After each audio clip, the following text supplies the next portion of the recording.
Jaya Radha Madhava Kunja Bihari.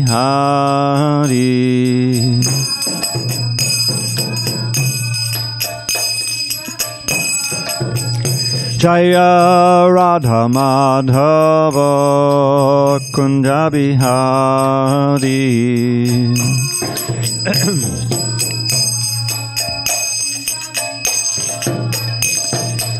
Gopi Jana Vallabha Girivardhari.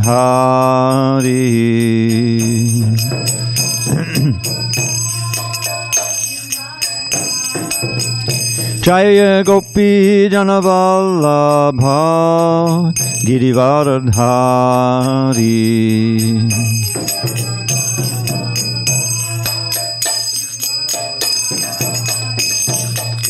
Yashodanandana Vrajajana Ranjana.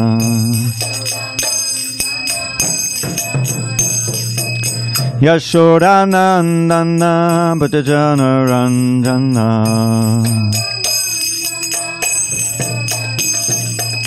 Jamunatira Vanachari. Jamunatira Vanachari.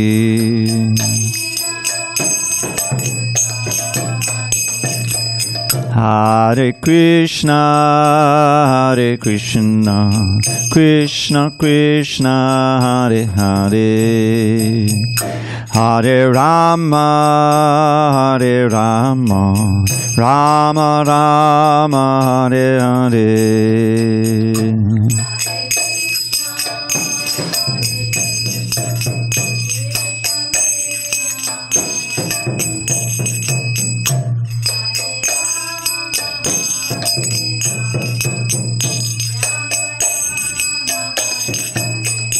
Hare Krishna, Hare Krishna, Krishna Krishna, Hare Hare, Hare Rama, Hare Rama, Rama Rama, Hare Hare.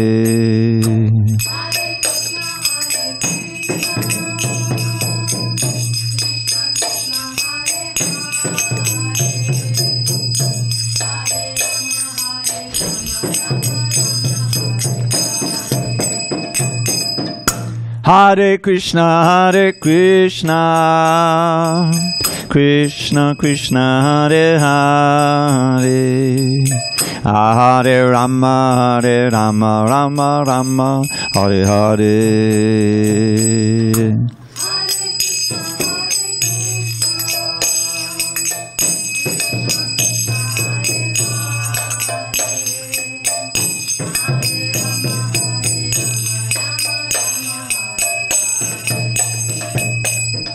Jaya Radha Madhava Kunja Bihari.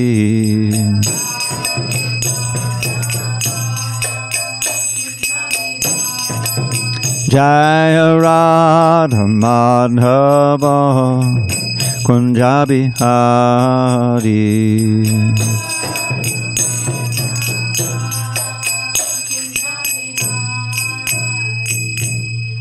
Jai Mr. Pad Paramahansa Parajikacharya Ashtotar to the Sri Srimad Divine Grace Srila A.C. Bhaktivedanta Swami Prabhupada Ki Jai. ISKCON BBT Founder Acharya Srila Prabhupada Ki Jai. Jai Om Vishnupad Paramahansa Parajikacharya Ashtotar to the Sri Srimad Divine Grace Srila Bhakti Siddhanta Saraswati Thakur Ki Jai. Ananta Koti Vaishnavindi Ki Jai. Namacharya Srila Haridas Thakur Ki Jai. Srimad Bhagavad Gita Ki Jai. Samaveta Bhaktivinoda Ki Jai. All glories to the assembled devotees. All glory to the assembled devotees. All glory to the assembled devotees. All glory to Shri Guru and Gauranga. Okay. So I have text 4. Does that sound right? Okay. Chapter 13, yeah, text 4, page 533, 533. Should be Not in your book, though. Ross, don't look for the page numbers. 13.4. You also have, yeah. We got to bury those books. They all have different pagination. 13.4. You can check by the gutter at the top. Om Namo Bhagavate Vasudevaya. Om Namo Bhagavate Vasudevaya. Om Namo Bhagavate Vasudevaya.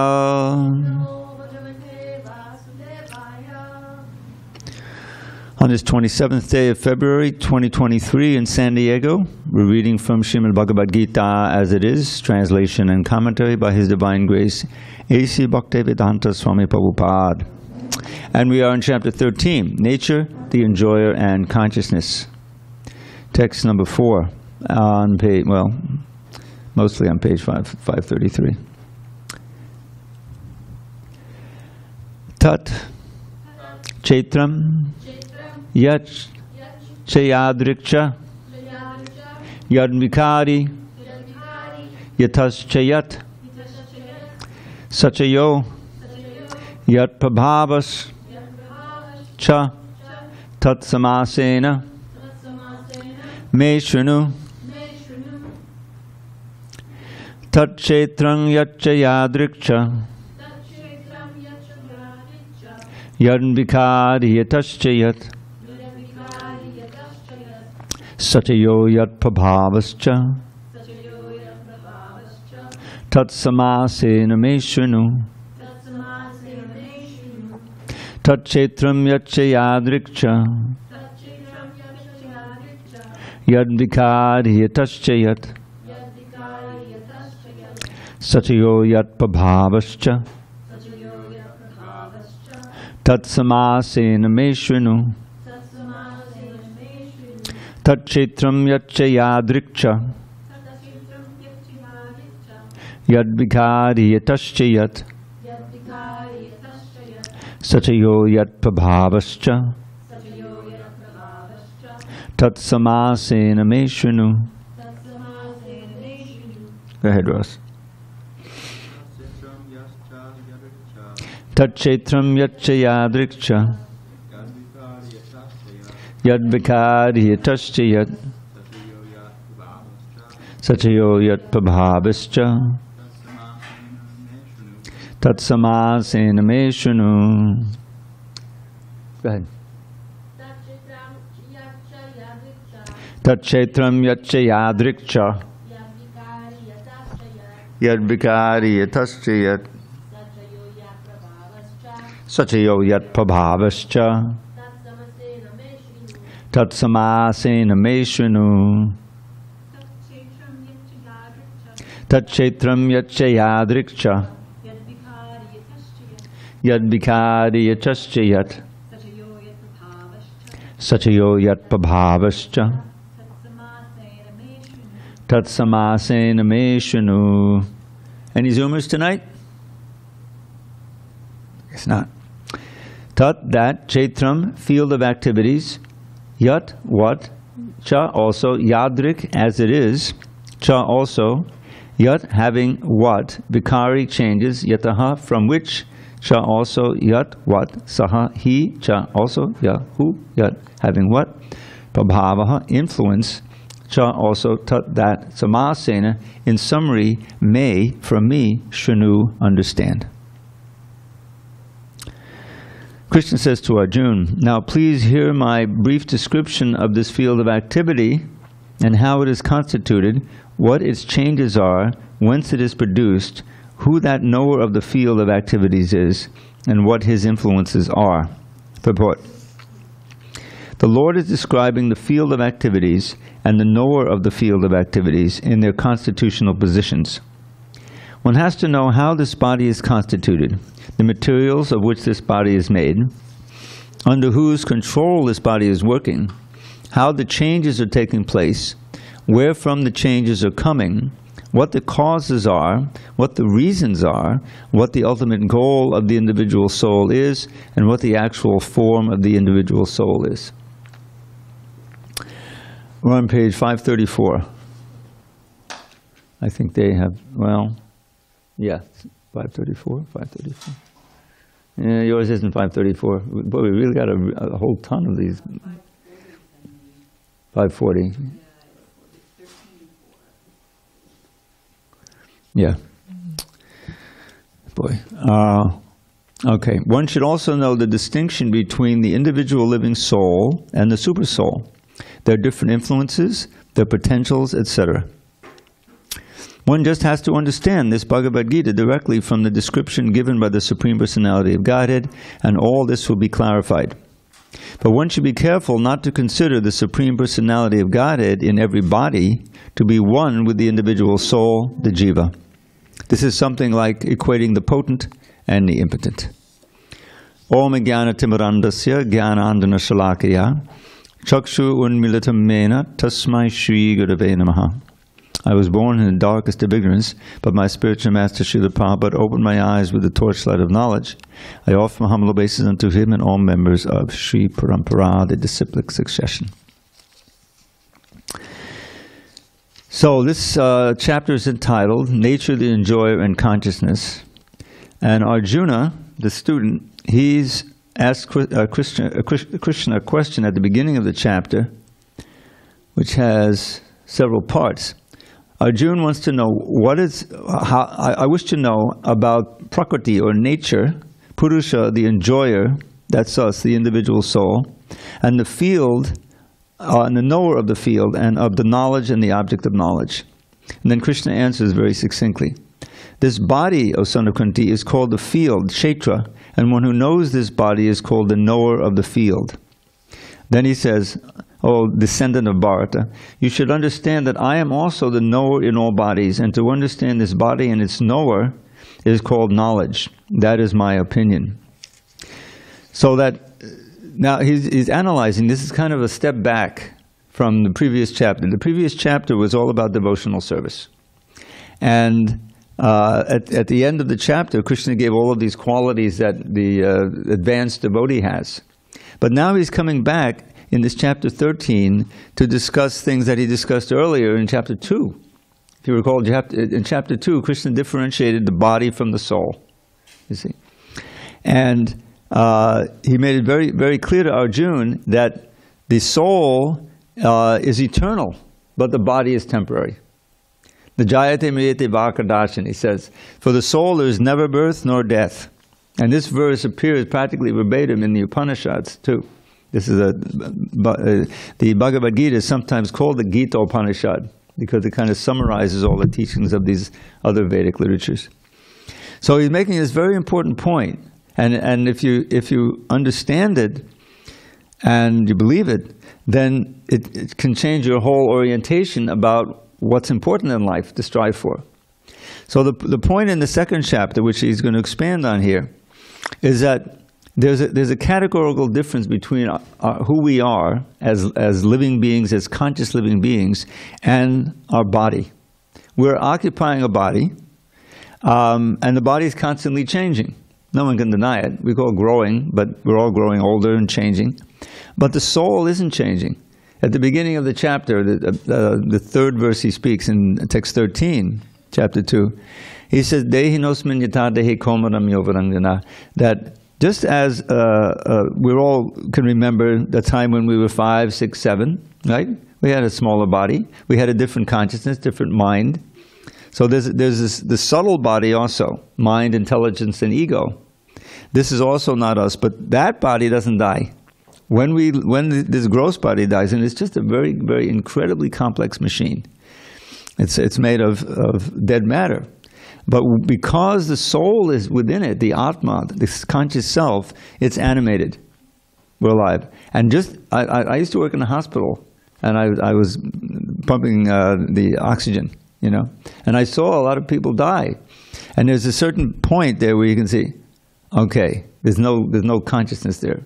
You know, the eyes kind of go dark and black, and there's nobody there anymore. I didn't know at the time any of this philosophy. But now it's very clear. The soul has left the body. The soul has left the body, but has not perished. That's the teaching. is science of transmigration of the soul, like that. So once you contemplate that, that changes everything, because usually we're born, we grow up in a certain environment, a certain family, a certain nation, all these different things, and there's a certain list or things that we strive for. I mean, in general, we want to be comfortable. We may work hard in school in order to get a good job, whatever, and get situated, have relationships. And that we're going through life in that way. But if you understand that this is just, I like to say, a very short chapter in a very long book, that we've had many lives before and we'll have very, very many lives in the future. So the question is, just like in this life, you know, your parents try to guide you to plan ahead and do things, good grades in school, and don't get involved in the wrong kind of people, so that you can have a good life, you get situated and live a good life. So similarly, we want to act with the time we have left in this body in such a way that we'll have the best next body, because that's the future. If you believe in it, you said, oh, it's not just this one little body that I have to plan for, it's one little life, but what I do now is going to impact all my future life, and that's part of the teachings, the idea of karma and reincarnation, all these things. So that was all in the second chapter, and there's 20 verses of lessons on the soul. And of course, Arjuna is the student. He's hearing all of this. It's all taking place on the battlefield. But here Krishna is now elaborating on the nature of the body, the nature of the soul, the relationship, and he's going to describe knowledge. There's a very nice series of verses starting in text 8, where he's describing the kind of knowledge we should cultivate in order to be confident in acting in such a way that we'll get the best next body. And the best next body we can get is not a material body at all. It's purely spiritual. That's the whole goal of Krishna consciousness, bhakti yoga, or yoga in general, is to end this process of transmigration, which is ultimately very painful for the soul. No matter how successful you are, you're going to get older. You have two choices. You can die prematurely, or you can get older and die from old age and death and disease. Neither of it's a very nice prospect. But one way or another, whatever you accomplish in this life is going to be ended. You can't take it with you. That's clear. You may have $1 million in the bank, but that money stays in the bank when you leave and you go off somewhere else. All right, take another body. So the confidence or the faith that one can develop by practice of bhakti yoga, Krishna is going to nourish that in this chapter through a list of all kinds of qualities to develop, and to understand the actual process by which we are formulating our next body in this body. And if we know how to do it, then we'll do the right actions so that we'll get the best next body, which is ultimately a spiritual body. That's the whole purpose of Krishna consciousness. So now he's saying, Arjuna asked this question, I want to know what nature is, who is the enjoyer, the spirit soul, and what is the field, the body, and the knower of the field. All these things Krishna is going to explain systematically. So now in the verse that we just read, Krishna, it's introductory, he's saying, please hear my brief description of the field of activity. That's this body. How it is constant, what its changes are, whence it's produced, and who the knower of the field of activity is, what its influences are. So all this is coming up, and it's important knowledge to found our faith for the practice of bhakti yoga. Any questions on these points? Yes, Antonella. Now, how are the batteries doing? Okay, so fresh batteries, you won't run out, which we keep doing in class. So could you just remind, please, if, when I think sometimes you said, if in the moment of death we think of Krishna, what does happen? And that happens, the same thing happens to any type of devotee, like I say, a beginner devotee that's not even initiated, but in the time of death, he thinks of Krishna, and like a high-end devotee thinks of Krishna. Do they go to the same place? Or, could you elaborate just a second? Yeah, it's not like, well, what you happen to think of. It probably makes the point, which is clear, that your thoughts and activities are going to determine what your most prominent thought is at the time of death. If you built up a very strong attachment for some movie hero or something. You may think of that, and then you may get some variety of situation where you can act that out.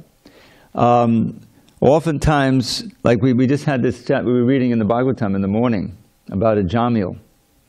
I'm not going to go through the whole story, but he was born in a Brahmin family. He was very pious and moral and everything, but he got through bad association, he became degraded. And he was performing all kinds of sins and crimes, and then became very cruel and everything. But because he had a good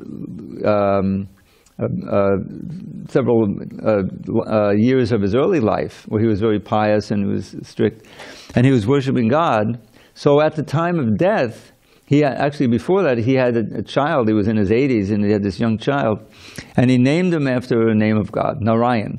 Didn't name him Krishna, named Narayan is another name of God.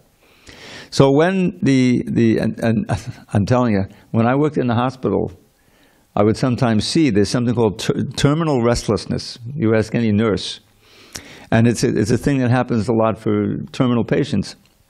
Where suddenly they become very upset, when they're terminal, and they seem to be complaining. They're seeing this and that, and they're seeing dogs come at them, and they're threatened and they're scared.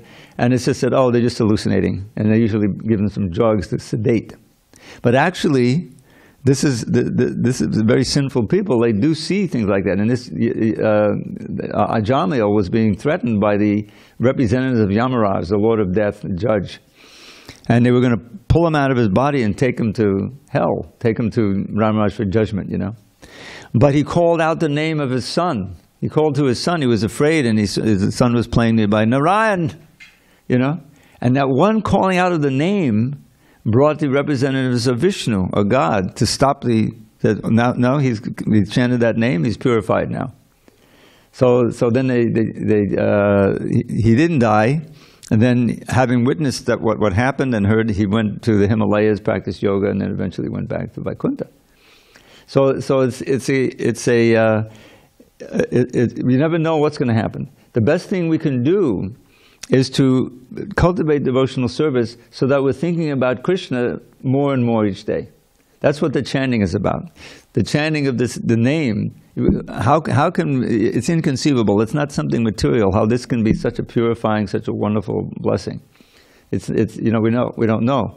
But it's a fact that this Maha Mantra, the great mantra for deliverance, if you chant it with some faith and some attention, it has its effect, and it attracts you, and it makes you interested in who is this Krishna, and you learn more about the philosophy. And so at the time of death, you have a good chance of being surrounded by devotees chanting, which I've participated in at least a half a dozen times or more for devotees, kirtan, and you can think of Krishna. It's so disturbing, if you're not a pure devotee, completely fixed. But the chances are high that you will think of Krishna. At least enough so to bring you back again to continue your devotional service. So it's not like a chance thing. It's depending on what you've cultivated, you get result. So chant as much as possible as you're doing. All right, let us go on. And Krishna is now going to cite the Brahma Sutra and other rishis, although he's the supreme authority. Rishabhi Bhagavad-gitam Chandobi Vividhai Pratak Brahma Sutra Padaishchaiva Hetamodbi Vinishtitai. That knowledge of the field of activities and of the knower of activities is described by various sages in various Vedic writings. It is especially presented in the Vedanta Sutra, with all reasoning as to cause and effect. Purport. The Supreme Personality of Godhead, Krishna, is the highest authority in explaining this knowledge. Still, as a matter of course, learned scholars and standard authorities always give evidence from previous authorities. Krishna is explaining this most controversial point regarding the duality and non-duality of the soul and the supersoul by referring to a scripture, the Vedanta, which is accepted as authority. First he says, Vedanta means the ultimate knowledge. First he says, This is according to different sages. As far as the sages are concerned, besides himself, Vyasadeva, the author of the Vedanta Sutra, is a great sage. And in the Vedanta Sutra, duality is perfectly explained. Duality means the difference between the soul and the body. And Vyasadeva's father, Parashara, is also a great sage. And he writes in his books of religiosity, Aham Tvam Cha Tatanye. We, you, I, and the various other living entities are all transcendental, although in material bodies. Now we have fallen into the ways of the three modes of material nature according to our different karma. As such, some are on higher levels and some are in the lower nature. The higher and lower nature exist due to ignorance and are being manifested in an infinite number of living entities. But the Supersoul, which is infallible, is uncontaminated by the three qualities of nature and is transcendental. Close quote. Similarly, in the original Vedas, a distinction between the soul, the Supersoul, and the body is made, especially in the Katha Upanishad. There are many great sages who have explained this, and Parashara is considered principal among them. The word Chandobi refers to the various Vedic literatures. The Taittiriya Upanishad, for example, which is a branch of the Yajurveda, describes nature, the living entity, and the Supreme Personality of Godhead. As stated before, Chaitra is the field of activities, and there are two kinds of Chaitra-gya. Chaitra refers actually to the body, the living body. There are two kinds of Chaitra-gya, knowers of the field, the individual living entity and the supreme living entity. As stated in the Taittiriya Upanishad 2.5.1, Brahma Pucham Patishta. There is a manifestation of the Supreme Lord's energy known as Anamoya, dependence upon food for existence. This is a materialistic realization of the Supreme.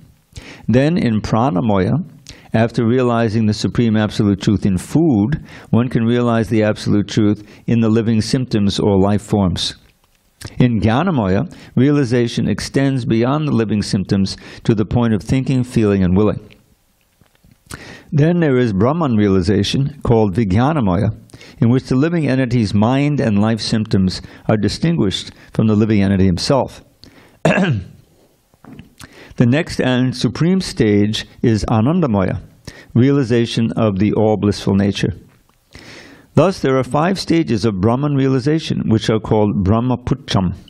Out of these, the first 3, Anamoya, Pranamoya, and Jnanamoya, involve the fields of activities of the living entities. Transcendental to all these fields of activities is the Supreme Lord, who is called Anandamoya. The Vedanta Sutra also describes the Supreme by saying, Anandamoya Bhyasat. The Supreme Personality of Godhead is by nature full of joy. To enjoy his transcendental bliss, he expands into Vijnanamoya, Pranamoya, Jnanamoya, and Anamoya. In the field of activities, the living entity is considered to be the enjoyer, and different from him is the Anandamoya. That means that if the living entity decides to enjoy in dovetailing himself with the Anandamoya, then he becomes perfect. This is a picture of the Supreme Lord as the supreme knower of the field, the living entity as the subordinate knower, and the nature of the field of activities. One has to search for this truth in the Vedanta Sutra or Brahma Sutra. It is mentioned here that the codes of the Brahma Sutra are very nicely arranged according to cause and effect. Some of the sutras or aphorisms are Naviyad Ashrutehi, Natma Shrutehi, 232, 2318, and Parat Tat Shrute, 2340. The first aphorism indicates the field of activities, the second indicates the living entity, and the third indicates the Supreme Lord, the summum bonum among all the manifestations of various entities. So this is a little bit difficult to understand for newcomers or oldcomers. So let's just see what we can glean from this. One of the most important thing here is to understand that we are part and parcel of the Supreme Absolute Truth, meaning that, as Krishna says in the 15th chapter, Mamai Vangsho Jiva Loka Jiva Bhuta Sanatana, that all of these living entities called Anksha. Anksha is a little particle of spirit. We're like a sun ray. You know, we have a little bit of heat, and the sun ray has a little bit of heat and a little bit of light. Similarly, we have the sun has infinite heat, infinite light. We have the qualities of God in a minute degree. I'm not going to say chips off the old block, although I just said it. But that's the idea, is that as another example here, very pertinent, since we're 2 blocks from the ocean, is a drop of seawater. If you get a little cup of water out of there and you analyze 1 drop, it's going to have a little salt, a little other minerals in there, right? It'll taste salty. So it has the qualities of the whole ocean, but in minute degree. So right now, we're reflecting some of the qualities of God in kind of dimly, because we're conditioned by this material body, this chaitra, this field of activities, this matter. So we're manifesting all our spiritual qualities. So one of the things you may recall here, that Krishna, or God, is Anandamaya Vyasat. By nature, he's blissful, which makes sense. If God is all-powerful, why wouldn't he do everything to be blissful? But his bliss doesn't, say, oh, then he's enjoying, exploiting everyone. No, he's enjoying exchanges of love. That's what he's blissful at, giving him bliss. And that's ultimately that can give us happiness. So he's Anandamaya Vyasat, meaning that he's full of bliss all the time. We're part and parcel of him, therefore we should also be that way. In our original nature, we are. We're also full of bliss. But the way that we can realize that is by participating in his happiness. Just like we have experience of this, like a mother. The Prabhupada gave us the example that the most pure quality of love in this world is a mother for a little child. It's not some deal, I'll love you if you love me. No, the mother loved the child unconditionally. The child may not even realize, there's another human being there. There's just all this warmth and wonderful feeling and nourishment, and yes, I'm happy, And that's a little comfortable, and he cries, and that same mother will come, and So the point is, it's not some deal that there is. It's motivated love. There's no material motivation. So similarly, when we can direct that kind of love toward Krishna and take pleasure in his happiness. This is what it really means to love. Is that if the person who you love is happy and pleased, if you can help them be happy, then you're satisfied. You're completely satisfied. And that's what Krishna is looking for. And then, because scientifically, he is God, so he's unlimitedly blissful. He has different varieties of ways of being happy, unlimited. And we're minute. So we try to do that, but we end up, suffering in this world. So if we can take part in his happiness and his ability to enjoy is unlimited, we can also experience that unlimited happiness. And that's what bhakti is. And we see that, we saw that in Srila Prabhupada. I've been doing this for 50 years. I remember meeting Srila Prabhupada. I didn't have a lot of personal association. But I saw him and I saw his activities and I understood in his beautiful biographies. And he was able to undertake great austerities for spreading this movement. He came to America at age 69. He wasn't, in the best of health. But he had a mission given to him by his teacher, or his guru, to try to spread this science for the benefit of people who hadn't ever heard about it.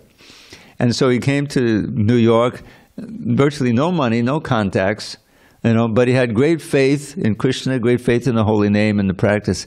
And Krishna enabled him to get a foothold there in New York, and over time he was able to travel around the world many times and attract people to the process of devotional service. And the wonderful thing is, it's universal. He had disciples in Africa, he had disciples in Russia and China and everywhere. It doesn't matter. I used to go regularly to a festival in India, at a place called Mayapur. It's about 100 miles north of Calcutta, one of our holiest spots. It's going to happen now in 1 week, the big festival. I don't think I'm going to make it over there for this time. But it's wonderful. You see there's a whole, hundreds of Russians, hundreds of Chinese, this from South America. It's really United Nations, And when everyone is chanting and dancing and chanting Hare Krishna, doesn't matter where you're from, the language barrier doesn't count there because you're all chanting Hare Krishna. And you can really see that these material designations are very superficial, that we're all one on the spiritual platform, And And in glorifying the Lord and serving the Lord, this is where we can really meet. Prabhupada said this is the real United Nations. So it's a real process, and Krishna is now this all Annamaya, Pranamaya. This is Annamaya means basically lower animals. They just live to eat. Most of the time during the day, you can see they're trying to find something to eat or defend themselves, right? And then there's a certain point, I don't know, probably a season where they mate and they reproduce, and that's the life. But finding food is a major thing. This is Annamaya, meaning their consciousness is focused mostly on nourishment and sustaining the body. Very rudimentary. But then, a little above that is this pranamaya. Prana means life itself. And one can realize the living symptoms or life forms. Jnanamoya is knowledge. This is more human beings have this. Beyond just living symptoms, thinking, feeling, and willing. And I remember this phrase. You think about thinking, feeling, and willing. This is what we do internally. Oftentimes, like advertising, right? They try to get your attention so that you'll think. And they want to raise a feeling there that, oh, I want this. I want to eat this. I want to buy this. I want to drive this. I want to do something, right? They have something now that you want. So that's feeling, thinking, feeling. And then if they really succeed, then you press the right buttons and your credit card goes out, and you're willing that you'll actually attain something. And then it comes 3 days later on Amazon, and oh, finally it came, But it's always disappointing, eventually. So this is a central fact of our lives. We think, we feel, and then we will. And that thinking, feeling, and willing, when it's within the bounds of material activity, it keeps us bound here. Because you can never ultimately achieve what you're trying to achieve in this material world, in this material activities, because we're looking for maximal happiness and joy. But the material world is not made like that. It's not made like that. There's my friend Archita Prabhu in LA. I've worked with him for years, producing books and things like that. Believe it or not, he called me up. He didn't call me up for this reason, but he told me about it. He just had his car stolen right out of the lot on Westseca Avenue. It was the middle of the night. There were some. They had some security cameras, so they actually saw the guys who were doing it, but they couldn't really, give a description of them. And they wanted his specific kind of car. I forget what it was, a Prius, I think. And they were able to get in very quickly and drive off.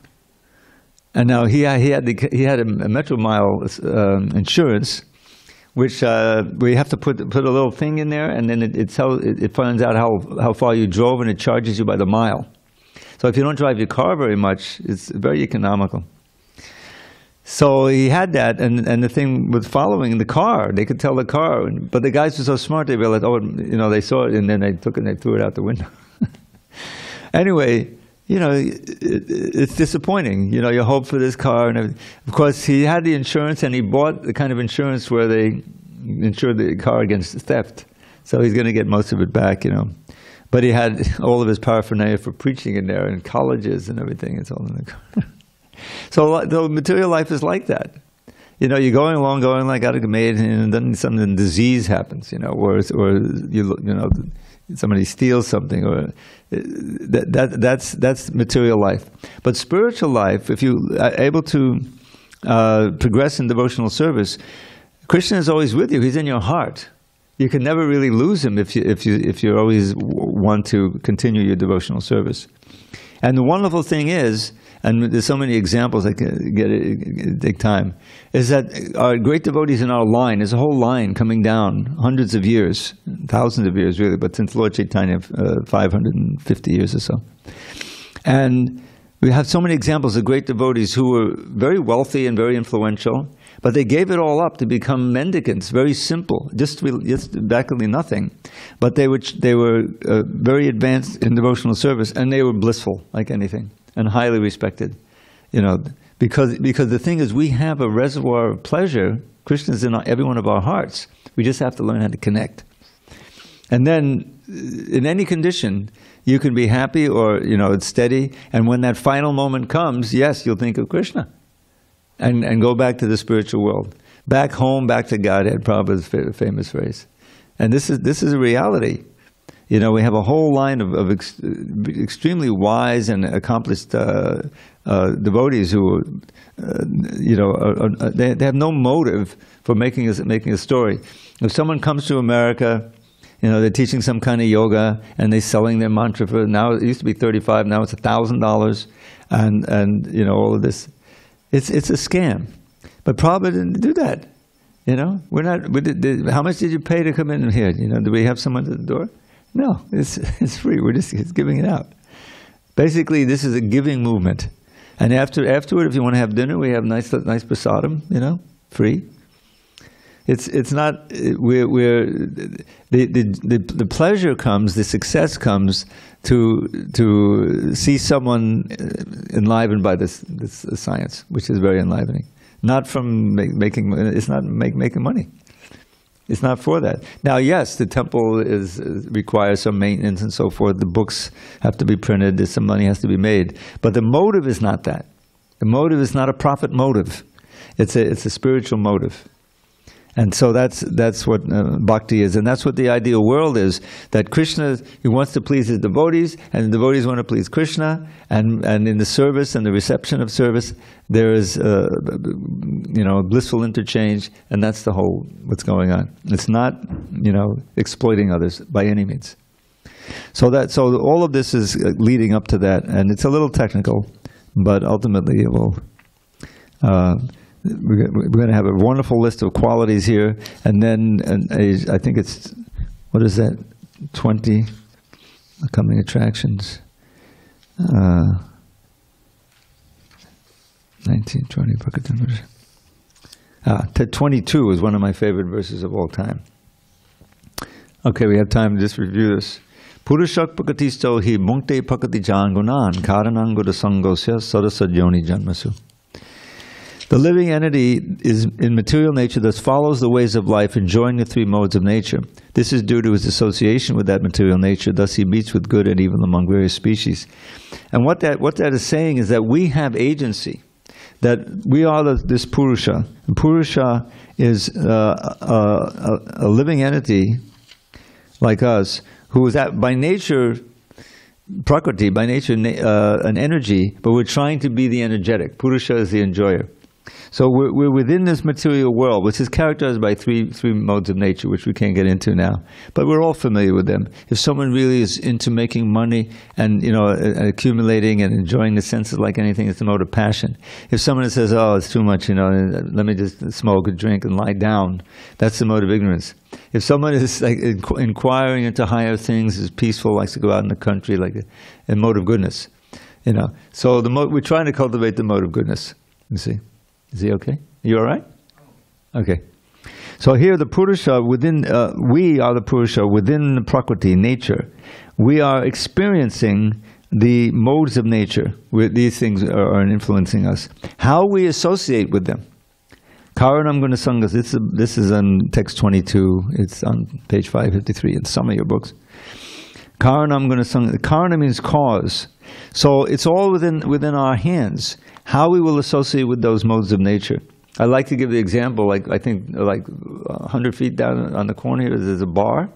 And I think they serve pizza or something.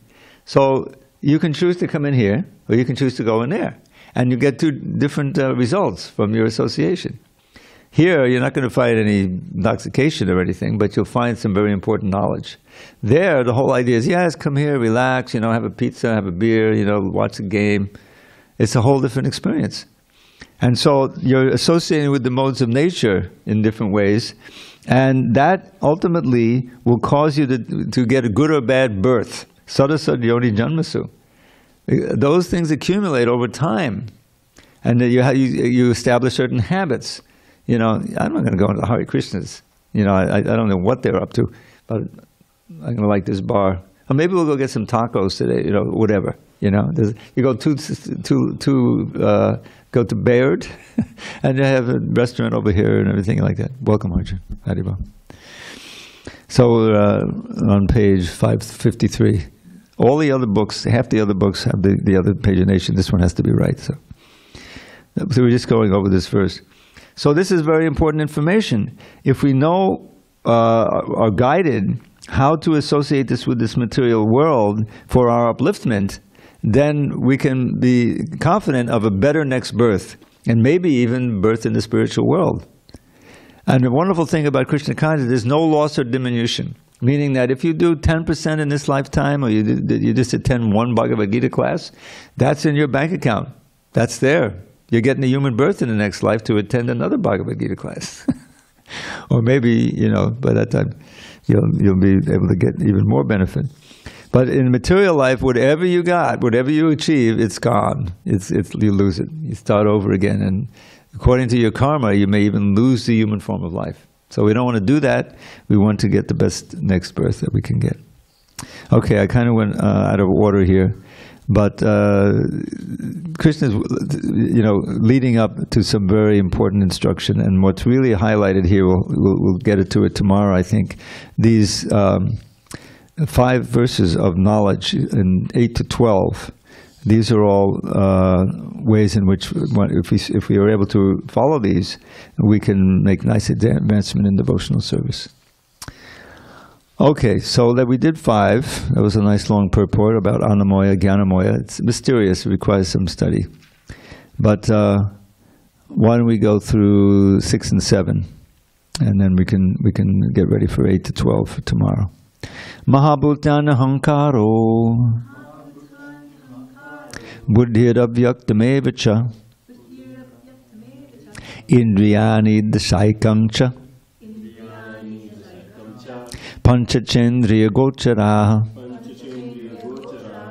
ichadvesha sukham dukkham sangatas chetana jutihi etat kshetram samasena savikar mudaritam. The 5 great elements, false ego, the 5 great elements will become clear what they are. The 5 great elements, false ego, intelligence, the unmanifested, the 10 senses and the mind, the 5 sense objects, desire, hatred, happiness, distress, the aggregate, the life symptoms and convictions, all these are considered in summary to be the field of activities and its interactions. Purport. From all the authoritative statements of the great sages, the Vedic hymns and the aphorisms of the Vedanta Sutra, the components of this world can be understood as follows. First, and these are the 5 great elements. First, there are earth, or solid matter, water, liquids, fire, air, and ether. These are the 5 great elements, Mahabhuta. Then there are false ego, intelligence, and the unmanifested stage of the 3 modes of nature. Then there are 5 senses for acquiring knowledge, the eyes, ears, nose, tongue, and skin. Then 5 working senses, the voice, legs, hands, anus, genitals. Then above the senses there is the mind, which is within and which can be called the sense within. Therefore, including the mind, there are 11 senses altogether. Then there are the 5 objects of senses, smell, taste, form, touch, and sound. Now the aggregate of these 24 elements is called the field of activity. This is the kshetra. If one makes an analytical study of these 24 subjects, then he can very well understand the field of activity. Then there are desire, hatred, happiness, and distress, which are interactions, representations of the 5 great elements in the gross body. The living symptoms, represented by consciousness, and convictions are the manifestation of the subtle body, mind, ego, and intelligence. These subtle elements are included within the field of activities.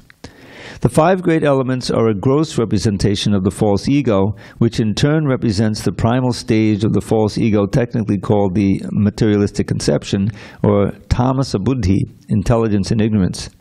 This further represents the unmanifested stage of the 3 modes of material nature. The unmanifested modes of material nature are called pradhan. One who desires to know the 24 elements in detail, along with their interactions, should study the philosophy in more detail. In the Bhagavad Gita, a summary only is given. And just a note, the way to understand this in more detail is by our main book, which is called the Srimad Bhagavatam, multi-volume book, which we also have, and we study that every morning. The body is the representation of all these factors, and there are changes of the body which are 6 in number. The body is born, it grows, it stays, it produces byproducts, then it begins to decay, and at the last stage, it vanishes. Therefore, the field is non-permanent, a non-permanent material thing. However, the Kshetrajya, the knower of the field, its proprietor, is different. Okay, so there's a lot to unpack here, and we don't have time to do that in our 3 minutes. But the main idea is that it's an incredible combination of gross and subtle elements that comprises our body and all the other bodies. Dogs, the cats, they have the same thing. But the special quality of the human being is that we have a highly developed intelligence, and we can contemplate these things. The dogs and cats, they follow their impulse, the instinct. They can't say, is this right? Should I actually attack this dog or not? I don't know. Maybe not. No. The dog is trespassing on your property, on your territory, then there's going to be a fight. So, but human beings, we have a higher intelligence, and we can contemplate these things, so that instead of simply acting according to our impulses, lower self, we can think, what is the best in long term for myself? This brings up a point. Next time I give Sunday feast class, who knows when that'll be, I'm going to have the subject of Shreyas, Preyas, and Sangha. Those three things were essential. Shreyas is your long-term good. Preyas is your immediate good. Just like you're in college, right? Your first year. There's a big test coming on tomorrow. Now, Shreyas, for your longer-term good, would be, okay, I'm not going to party tonight. I'm going to study for the test, because if I fail the test, then who knows, I may actually have to leave school. So but Preyas is, the heck with it. I'm going to party, I'm going to do this, and try to, cheat on the test or whatever. So Shreyas is and Nikshreyas, or the ultimate good, is, as I mentioned, to graduate from the material body entirely, to make this next death our last. We don't want to do it anymore, and go back to Godhead for eternal life of bliss and knowledge. That's the ultimate Shreyas. But how to get from here to there? Because all of the other thing is drawing you. Your habits are procrastinating, serving your senses, deal like that, which distracts. So therefore we need Sangha, Sadhu Sangha. We need to associate with those. By reading this book, you're associated with Srila Prabhupada and with Krishna, the best association. Hare Krishna. And so that Sangha can give us the guidance by which we can concentrate and focus on Shreya, our ultimate good. And the ultimate good, as I mentioned, is that the soul will leave the body and not come back. Right, Mukunda? He's a very learned soul. We want to go back to Godhead, isn't it? Yes, see? Because the parents taught him. So anyway, we're running out of time here. But I actually brought my iPad, so I don't have to try to remember the poem. I can read a poem. Let's see if I can. Okay.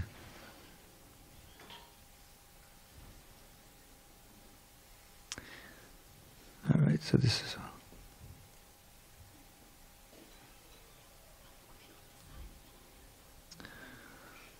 All right.